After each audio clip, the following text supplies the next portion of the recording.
21. Running for Congress in District 21. So my name is KYLE KIRKLAND. I'm running for Congress in District 21, which comprises most of Fresno County, or a good portion of Fresno County. What prompted you to run for Congress? You know, I'm not a career politician. As you've seen, I'm a business person. I own properties and I give back to the community. But I see a lot of the problems that we have out there today, and certainly cost of living issues, and I feel like we don't have business people as elected officials who understand what's driving the cost of living. So there's a lot of talk about the cost of living, but not a lot of people that actually know how to get in and fix it and reduce it. And that's where I feel like it can have a tremendous impact. And I think one thing that I can do better than others is, one, articulate the types of things that will help drive down the cost of living, advocate for those from a position of knowledge, and then also encourage people to be held accountable. That's a big problem that I think we have. If you came into my restaurant at Club One and you ordered, you know, a hamburger or pho or whatever you ordered, and then I brought you out a glass of water and said, "Oh, I'm sorry, I'm going to use your money for something else," you'd be, "No, this is what I paid for, and I want that." And we would be held accountable as small business people, and I think that's what we need to hold our politicians accountable as well. If you're going to tax us, you're going to fix the things that you said you were going to fix. ਸਤਿ ਸ੍ਰੀ ਅਕਾਲ। Punjabi radio USA, Punjabi TV USA ਦੇ ਉੱਤੇ ਆਪ ਸਭ ਦਾ ਸਵਾਗਤ ਹੈ। ਅੱਜ ਮੇਰੇ ਨਾਲ ਸਟੂਡੀਓ ਦੇ ਵਿੱਚ ਜੁੜ ਬੈਠੇ ਨੇ ਕਾਇਲ ਕਰਕਲੈਂਡ। ਇਹ ਕੈਲੀਫੋਰਨੀਆ ਦੇ ਡਿਸਟ੍ਰਿਕਟ 21 ਦੇ ਲਈ ਕਾਂਗਰਸ ਦੇ ਲਈ ਰਨ ਕਰ ਰਹੇ ਆ ਤੇ ਇਹਨਾਂ ਦੇ ਨਾਲ ਅੱਜ ਆਪਾਂ ਗੱਲਬਾਤ ਕਰਾਂਗੇ ਕਿਹੜੇ ਇਸ਼ੂਜ਼ ਦੇ ਉੱਤੇ ਰਨ ਕਰ ਰਹੇ ਆ, ਕੀ ਇਹਨਾਂ ਦੇ ਵਿਚਾਰ ਨੇ, ਕਿਵੇਂ ਇਹ ਸੋਚਦੇ ਆ ਵੀ ਅੱਗੇ ਇਸ ਸਿਚੁਏਸ਼ਨ ਨੂੰ ਬੈਟਰ ਕਰ ਸਕਦੇ ਆ ਵਾਸ਼ਿੰਗਟਨ DC ਦੇ ਵਿੱਚ। Welcome to the show, Mr. Kyle Kirkland. How are you? Good. Thank you for having me. So you're running for Congress for District 21. Running for Congress in District 21. So my name is Kyle Kirkland. I'm running for Congress in District 21, which comprises most of Fresno County, or a good portion of Fresno County, and then down along the 99 toward Visalia. So I tell people it's sort of between the 99 and 41 south of Barstow and on either side of it. That's a huge population. A lot of Punjabis, Sikhs lives in this area. A lot of Sikhs and Punjabis, yes. So can you tell us a little bit about yourself? I know you're born in Virginia. You studied in Harvard, Stanford. Okay. You own a Club One casino here. Okay. So well, sounds like you know it, right? You know the story. Tell me something. So yes, something more. Okay. Well, as you pointed out, I was born in Virginia. I grew up back east, and then I came out to California in the late 80s to go to grad school, actually in 1986. So I've been out here about 40 years. I graduated from Stanford Business School, and then I was in Los Angeles in the finance business for a long period of time, and I was in the music business. That's what I was known for before I came up here to the Central Valley. In 2008, I came up to Fresno to own and operate Club One Casino and get in the gaming business, and I've been here ever since. So I've made this my home, and now I'm running for Congress to represent it. What prompted you to run for Congress? You know, I'm not a career politician. As you've seen, I'm a business person. I own properties and I give back to the community. But I see a lot of the problems that we have out there today, and certainly cost of living issues, and I feel like we don't have business people as elected officials who understand what's driving the cost of living. So there's a lot of talk about the cost of living, but not a lot of people that actually know how to get in and fix it and reduce it. And that's where I feel like it can have a tremendous impact. And you know, I want to do it. So anytime whoever runs for any position, they have ideas, and then there is something which you can actually do. What do you think you can actually do about the ideas you tell us? Yeah, well, so I'm a business person and I solve problems, right, in my day-to-day, and I'm accountable for that, right? I can't just ignore a problem and push it off to the next generation. And I think one thing that I can do better than others is, one, articulate the types of things that will help drive down the cost of living, advocate for those from a position of knowledge, and then also encourage people to be held accountable. That's a big problem that I think we have in California and the United States. We don't have a revenue problem. We have a cost and spending problem where we're not, taxpayers aren't getting the value. A lot of waste. A lot of waste, as we've seen, fraud, waste. People aren't getting value. Or gas taxes, we have the highest gas taxes in the nation, but the 99 looks like a hiking trail. I mean, you know, so many in the sea community are in the trucking business and transportation, and certainly you look at, you know, what we're paying for diesel and gas and fuel and the amount of taxes, and yet our roads are substandard. It's like, no, we need to be held accountable, and we need to hold politicians accountable for that. So, How do you think you can achieve that? by making noise. I mean, I think you have to show up and open your mouth. I mean, I see politicians in other areas of the country that are pounding the table and advocating for their constituents. And one of the problems that I see sometimes is that, you know, some of our politicians are maybe more focused on getting reelected than actually solving problems for the constituents. And I feel very strongly that, you know, my whole background is about solving problems in real time and fixing it and being accountable for that. So and oh, by the way, I don't get to keep my job if I don't solve those problems. So I've talked on other radio stations and with other constituents and said, if I'm elected to this office, when I'm elected, and I've articulated the things I'm working on, if 3, 4, 5, 6, 8 years later, we're still working on those same issues, right? Hold me accountable. We're not going to solve everything overnight, but certainly there's plenty of things that affect our cost of living here in California, whether it's overregulation, excessive taxation, whatever, that affects the cost of living of real people when they're gas, diesel, home prices, insurance, everything.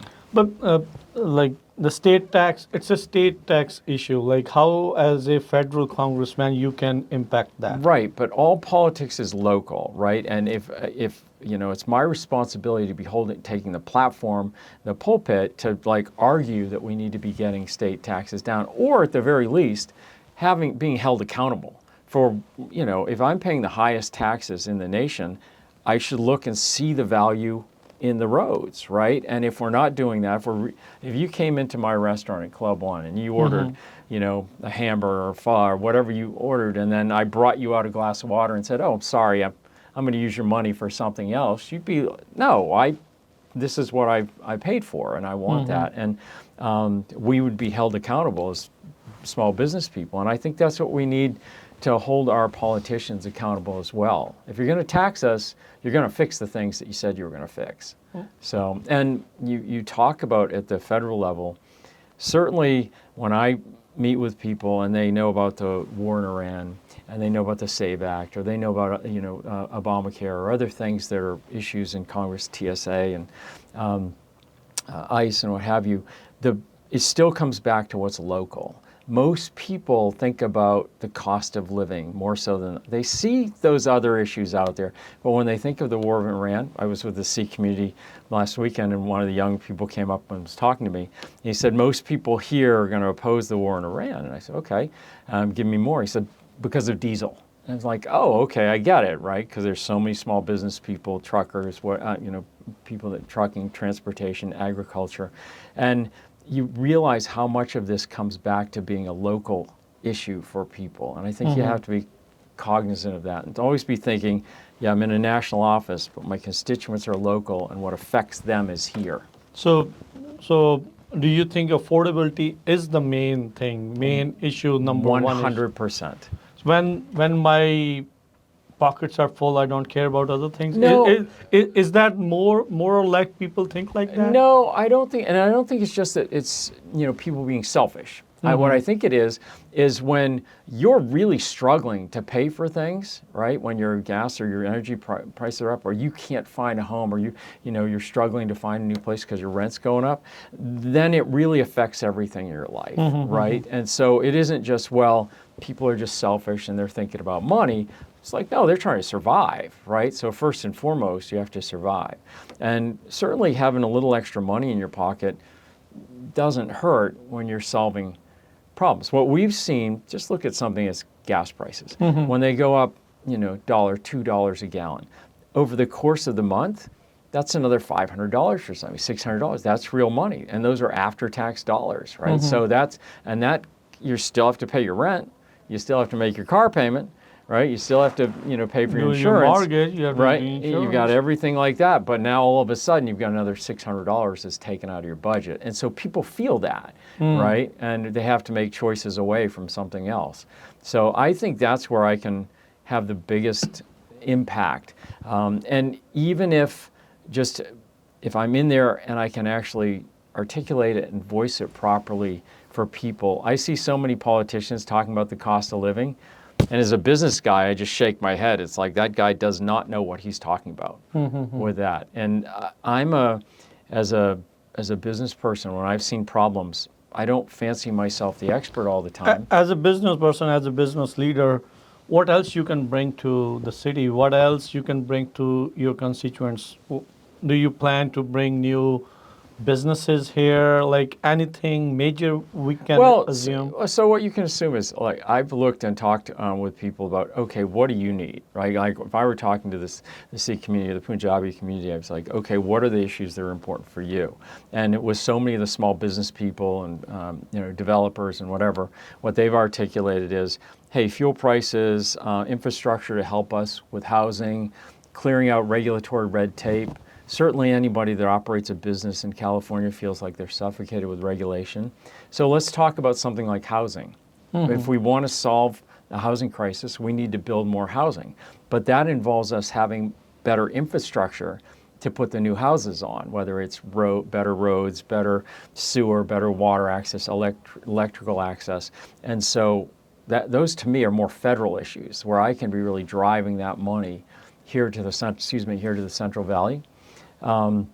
So I think that's something there where I understand the bottleneck for a builder and developer is that, hey, you need to have the roads, the sewer, the water, and electrical to hook it up to. It's the red tape. It's the infrastructure, but also the red tape. The bureaucracy, like especially in California, as a federal lawmaker, how would you impact that? How could you impact that? Okay, so what you can do is help your local Sacramento politicians advocate and be a voice for that. What we're seeing now with some of the things like, the fraud in California, right? Why is that being exposed by a guy with a cell phone from out of state, right? I mean, the reality is we should be trying to make people accountable and identifying that, because a lot of the fraud that we're talking about is both with California and federal money, right? So I feel like, that may be happening out of Sacramento, but I need to be articulating that even as a national elected to say, no, this is my state, and we need to be solving that problem here, right? And putting pressure on the local electeds to be more accountable. And then, obviously getting engaged with things like, if you look at the national issues, whether it's, funding for law enforcement or the ICE issue, which looks like the funding's getting resolved with TSA, certainly with healthcare, there's a lot of federal support systems. This is, a very impoverished community relative to other places in California. So there are issues with healthcare that we can be. So when people hear at the federal level that they are cutting funds to Medi-Cal or Medicare, right.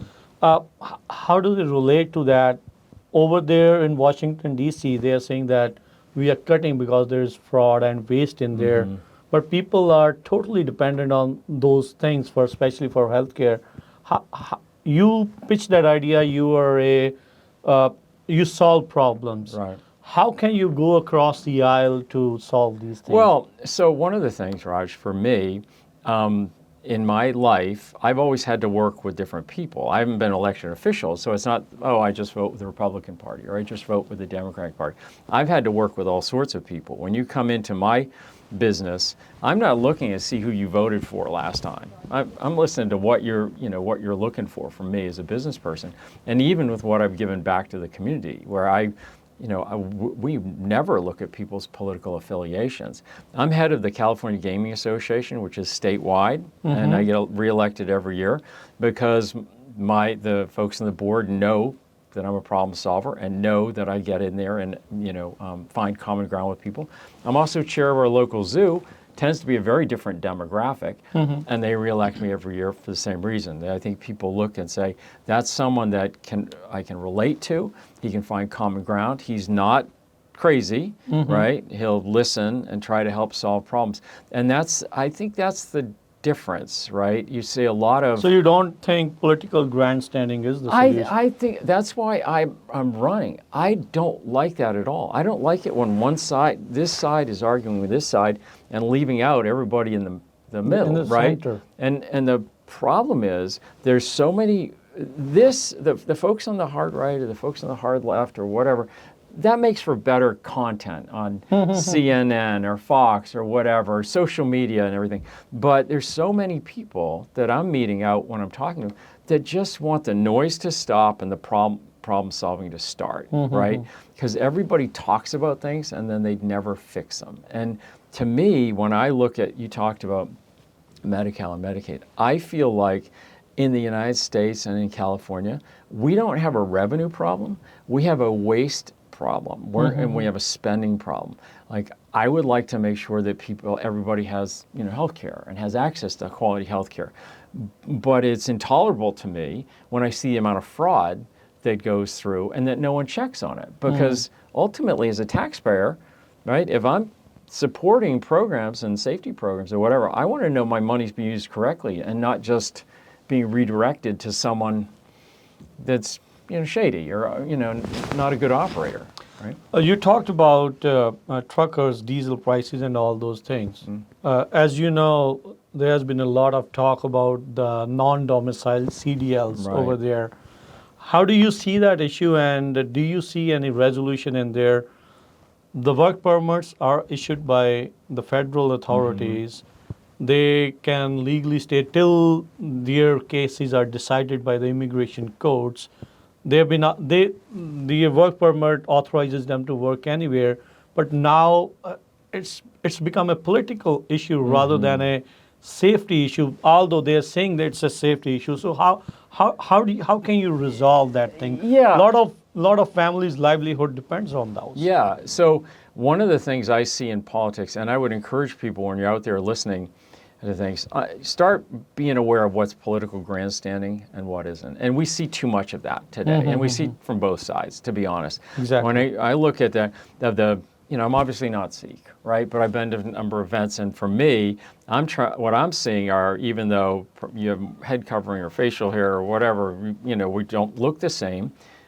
Our issues are kind of the same in terms of We live in the same community. we live in the same community. We're both human beings. We're both, We have the same small rights. business, right? we have to shop. We shop in the same stores, or some of the same stores. And I think that what I'm seeing is, on issues like that, it's too easy to take one particular issue, a tragedy in Florida, a tragedy somewhere else, and blow that into, okay, now it's a problem for everybody. And I think you have to be careful that there's a lot of overreaction that we see in politics.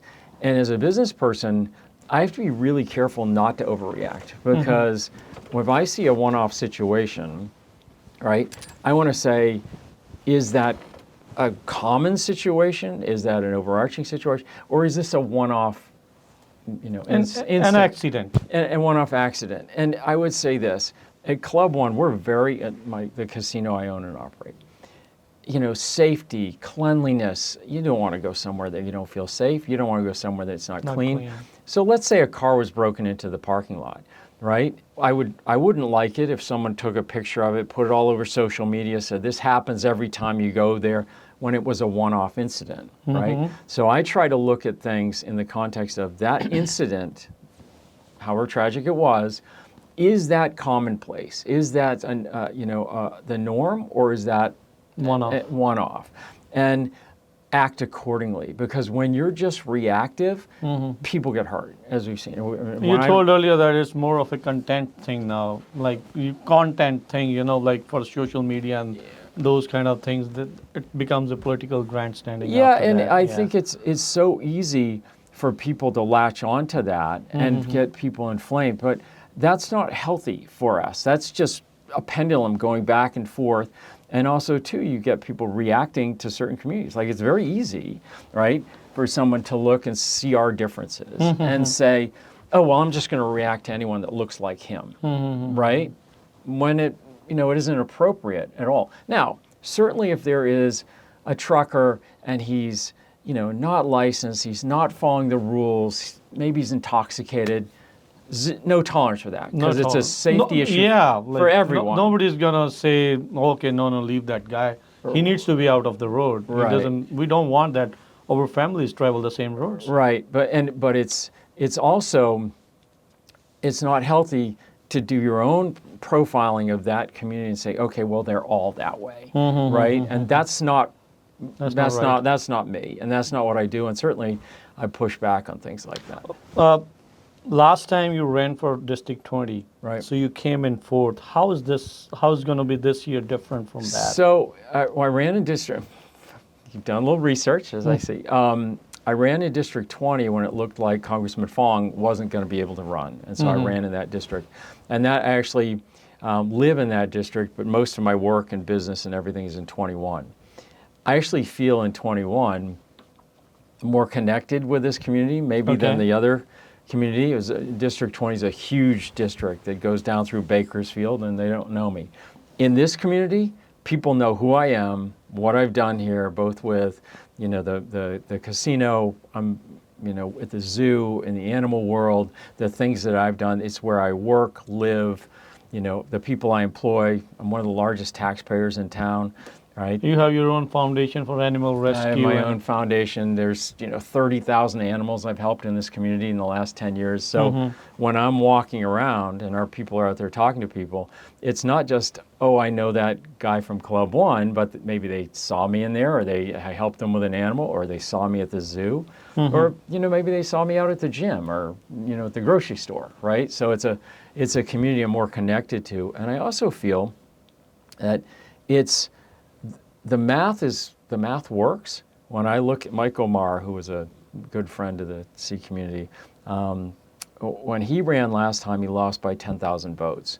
But there were 70,000 Republicans, no party preference, others that didn't vote. And to me, that's a big thing that I want to get out to the community. It's like, we have to vote, right? If it was the other way around, if he lost by 10,000 and 70,000 people didn't vote, I feel like that's a fixable problem. If he lost by 70,000 and only 10,000 people didn't vote, that's a tougher poll, right? So what I would encourage people in the community, and I've been telling them, hey, you got to vote, right? You have to get out there and register, understand who the candidates are, vote, because your vote matters in the Central Valley. It might be overwhelmed in other areas of the state, but we've had elections that were decided by 200 votes, 15 votes, right? Yeah. Not that many. And you can see some of these smaller elections. A congressional campaign decided by 10,000 votes, that's not a big margin, right? There's 775,000 people registered in the district, and it's decided by 10,000 votes, right? That's a very small margin, right? So I think that's something that... So you're running again 11-time elected Jim Costa, so how you planning to do that? Just as I'm doing it now, getting out and talking to people and being engaged. How would you be different from Costa? I don't like to talk bad about the other people. I talk about what I'm doing, but I will tell you, I can tell you for a fact, I'm more action-oriented, more business-oriented. I have a better problem-solving approach, and I look at Jim and I know him. I've met him and socialized with him at other functions. He's very good at getting reelected. He's very good at in some areas where he's dealing with some constituents. But when I look at the fundamental problems that we're facing today in the Central Valley, cost of living, water, immigration, whatever, and I think in the last 22 years those haven't improved very much, right? And candidly, if I'm in a position and the fundamental problems that you're facing aren't improving, you should be looking for my successor, right? So I feel like that's the issue. If you say to yourself, hey, I'm demonstrably better off today than I was, 2 years, 4 years, 20 years ago, okay, all right, look at that for yourself. But if you're looking at the problems that are out there and you're not sure, one, who your congressperson is or what they're working on, and what their priorities are, then ask yourself those hard questions. Is this person representing me, or are they representing themselves? A huge population over here is farming related to ag. What are your plans for them? Well, so the water thing, that's an issue with how much irrigation water they can get, especially federally. Right. So what are your plans for Well, that? what you've seen is the Trump administration, they've actually released more water from Bureau of Reclamation. But I think we have more storage facilities. Certainly need to improve the storage facilities, need to improve the distribution facilities. And my friends that are in agriculture, the big thing that they're concerned about is the consistency of having water. You can't grow much if you don't have it. And certainly as a business person, planning, right? It can't just be, well, it rained this year so we can grow, right? You need to be able to have a consistent flow of that. And that's one of the things, as a business person, I understand that better than most, because if I'm investing, right, in my business and hiring and everything, I want to be able to know with some predictability year to year what I can do, right? And so I think advocating for more storage, advocating for more consistent policies, certainly helping deregulate part of the water where too many of our environmental policies are being weaponized, right? I've met a lot of people in the Sikh community, in the Punjabi community, very respectful of the environment, very respectful of animals and Mother Nature, not really in a hurry to destroy it, right? But when you look at how some of our environmental policies have been put in place, it's being weaponized to prevent development, to prevent new homes, to prevent water use by agriculture, and that's not how those were intended. They were intended to help Mother Nature not be pushed to the limit by an attorney to prevent a grower or a builder from providing their products. This district leans Democrat, as you Of course. told that Jim has been elected 11 times over right. here. So what are your plans for primaries? And if you go to November, so what are your plans to shift it? Okay, so in the primary, right, I'm trying to get people out to vote. And, I don't, I'm a Republican, and, I think I align with a lot of Republican values and conservative issues. But frankly, there's a lot of Democrats out there that like what I've done in my life and career, and I welcome their vote too. It's fine. Come vote for me. I don't have a problem with that. When we prevail in the primary, then we move on to the general, and I think it's continuing to get that message out there. People will see, hey, this is a guy who isn't hard over here. He's pretty reasonable guy. I mean, if you talk to people around me, I have friends across all communities, all political parties, all walks of life. I don't, and it's because of, frankly, I don't particularly care what you look like or what you're doing in your personal life. I care about who you are as a person. Are you kind to other people? Are you doing the right thing? I believe in our economy, right? And I believe in hard work. I believe in, the American dream, and that it still does exist. Kids, and I think that's consistent with a lot of people. And it shows up in my own personal leadership, right? I lead by example. If I walk through the casino and I see something on the floor, I don't order the housekeeping people to get it. I reach down and pick it up, and when other people see that, they say, oh, he's engaged, he's paying attention, right? He's seeing a problem and fixing it. And I think that's the message that I'm trying to get out to more people. And that's, at least when I talk to people out there in the community, that resonates, because they're just tired of all the other grandstanding and bickering. And people talk about Washington, D.C. needs to be fixed. Any candidate who runs for it, they also say that they're going to fix D.C. How can you do that? You're within your bounds to be skeptical, right? For me, I'm not a career politician, right? And I know how to fix things. I'm not beholden by 20 years of whatever political history there is when I look at a problem. And I would say this too, when I look at some of the problems that we're facing out there, I see people that haven't fixed problems for a living, don't know how to find common ground, aren't interested in finding consensus, looking for grandstanding. And I feel like for me, not only have I been able to do this on a local level, I've been fortunate to be in multinational corporations and had some pretty good education out there. I look at some of the issues and someone can say it's complex. It's like, it's not that complex. If you know how to break down a problem, You go out there and, I'm smart. I do the work. I actually read things, right? You can possibly imagine that, right? A And politician today, reading. right? It's incomprehensible, right? Yeah, it's a good thing. So the difference is, I'm taking a work ethic that's driven by personal accountability and solving problems for people and being to create value, right? Not just to get reelected. And I think that's I also have I feel like every job I've had and every position I've had is one where I've gone in and not necessarily been the expert, but I listened to the experts. I don't know a lot about the Sikh community until I started hanging around with Sidhu and going to events and trying to listen and say, okay, what's important to these folks. One more thing I would like to ask you: transnational repression. Sikhs have been persecuted in India for being Sikhs over there. Right. And we recently saw Indian spy agency agent tried to assassinate. He was giving money to some undercover DE agent. That's how he was caught to kill a Sikh activist. He pled guilty to all his charges. There are certain resolutions which are pending in Congress Right. about transnational repression. What do you want to your Sikh constituents who are living in your constituency that you will be standing up for them? So I think that we can peacefully coexist. I mean, if you get out of the United States and you look around the world, certainly there's incredible diversity, right? And there's also conflict, right? There are people there. Now, I'm not going to tell you I'm an expert on knowing the history of the Sikh conflicts or whatever, or even that particular situation.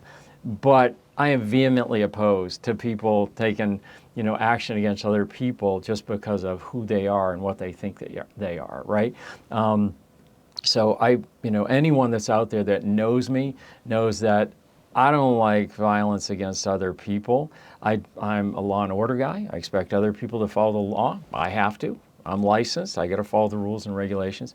But when there's something out there like violence or discrimination or targeting of different people, I have zero tolerance for that, right? And I think that's, listen, I'm a relatively wealthy white guy, so it's tough to sit here and say authoritatively what other people in other communities are feeling. I can't. But what I can do is look and say, that's not right. That's not how I was brought up. I was brought up in a very racially narrow section of the country, but we were all poor, right? We all just had to work hard to get out of there. And then as I moved through my career, I was exposed to other people. And what I'm finding is, again, even though we don't look the same maybe, there's a lot of commonality in what we do, right? And maybe, the Sikh community eats more vegan food than vegetarian food than I do, right? But that's okay. That's, will you be we all have our supporting differences. those resolutions for transnational repression? I would say this, Raj, if it's as is represented by you here today, yes.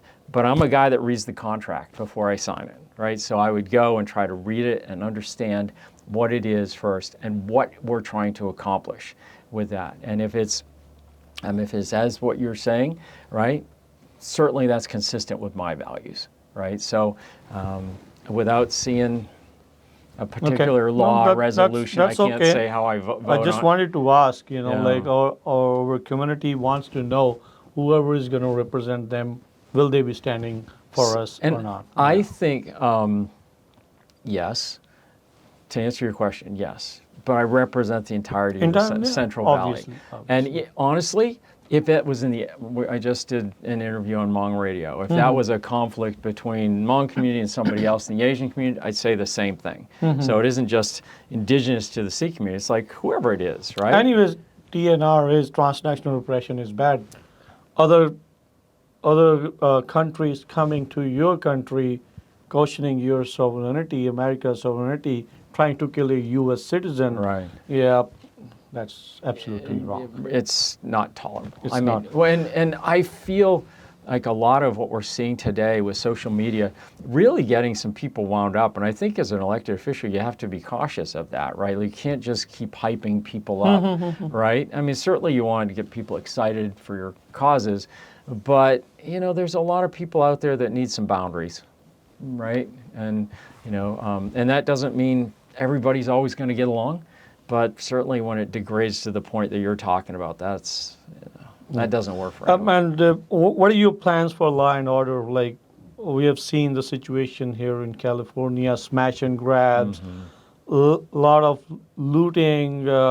There's so much bad stuff happening. The crime's been on the rise. So what are your plans to curb it? So I will tell you, as a business person, and with other business people, we see it, right? Where the smash and grabs and people breaking into automobiles or theft or whatever. There's a lot of property crime in California. I think a lot of that is coming out of our policies in Sacramento. We've been way too soft on crime, right? We have an AG, an Attorney General, that is more inclined to go after Kia and Hyundai because their catalytic converters are easier to steal than going after the guy stealing the cars, right? And for me, I look at that and say, listen, I can feel badly for someone that's trying to feed their kids, but I don't. There's no scenario where you need to do a smash and grab at the Apple store to feed your kids. That's just unacceptable, right? Yeah. And I feel strongly that we're a nation of laws. We follow the laws, whether it is, with respect to property crime, whether with respect to immigration, what have you. The idea is, hey, listen, they are here for a reason. And oh, by the way, right? Everything's available, if you're willing to work and put the time and energy in and work hard for it, it's available for you. Majority of the people are doing that. What? Sorry? Majority of the people are doing that. The majority of the people are doing that, and what's happening is when we're soft on crime or when we're not enforcing, then guess what? When that guy breaks into your car and police don't show up, and then you file online and then you file the insurance claim, even if you pay it yourself, insurance rates go up, and it affects you. It affects your cost of living, right? Crime, being soft on crime affects the cost of living because you're not going to drive around with a broken window. As we're seeing with the insurances over here, everybody is going out of California. You're right. They're leaving. And the problem that we have here is that if you look in Sacramento, and again, I'm going to a national office, this is a Sacramento issue, but for whoever's elected, if they're not pounding the table and saying, our people need more insurance options here. If you own a home, right, and you have a mortgage, you need insurance. Yeah. And if you only have one or two choices, where do you think pricing is going to go? Up, right? So the idea is to have more choices available for people, right? And when you see policies or attitudes out of Sacramento, they're anti-business. Some people say they attribute these rise in crime to mental health. Do you believe that? Well, again, I would want to see the data on that. I'm kind of a numbers guy. Hey, what's really driving this? I personally think it isn't all mental health. I think it's, lack of proper parenting, lack of proper moral compass. We saw that during some... Soft on crime. Nobody is prosecuted. Nobody is prosecuted. When we saw that after Prop 47 was passed, where criminals realized that they could have multiple property theft as long as they kept it under $1,000, $900, right? They could keep getting away with it and just get a ticket, right? You can't do that. If someone feels like, oh, no problem, I can go break into this guy's car, steal what he has, as long as I don't take too much, right? I can come back again, and I can come to the next day and next. It's like you don't have to be a genius to think about where that's going. And that's one of the things I was telling people in terms of accountability. Even with our laws and our regulations and what we put in place, we need to have sunset clauses where we're looking every 2 years or so and saying, is this working? Is this doing what we intended it to do? Is this policy, serving the people? Or is it just, does it have unintended consequences like rewarding criminals for multiple crimes, right? I don't break into cars and steal things. I don't want to do property crime against people. I don't think, that's not where I am and I grew up. And we grew up poor, right? I came to California with $700 in my pocket, It's like, and I had to work to get myself to where I wanted to be. And I feel like that's still available to people. Right? And, those that don't want to do that or want to take from others that are trying to work hard and trying to do the right thing, I don't have tolerance for that. Thank you very much, Mr. Kirkland. You came to the studio. You talked with me. I hope a lot of questions got answered for Okay. our viewers and our listeners. Anything else you want to say in the end? I would just say I really appreciate you having me on the program. Also, too, if you want to know more about me or the campaign, go to kirkland2026.com. I encourage people, send me an email, KYLE@kirkland2026.com. If someone has a question about where I stand on something, I'll try to be as candid as I've been here. Certainly come out and get involved if you'd like. But more than anything, I would tell all of your constituents, get yourself educated, get out and vote, make sure you're registered, make sure you vote. Nothing is going to change unless we take some action. Thank you very much, Mr. All right, Kirkland. all right, Raj. I appreciate it. Thank you for your time.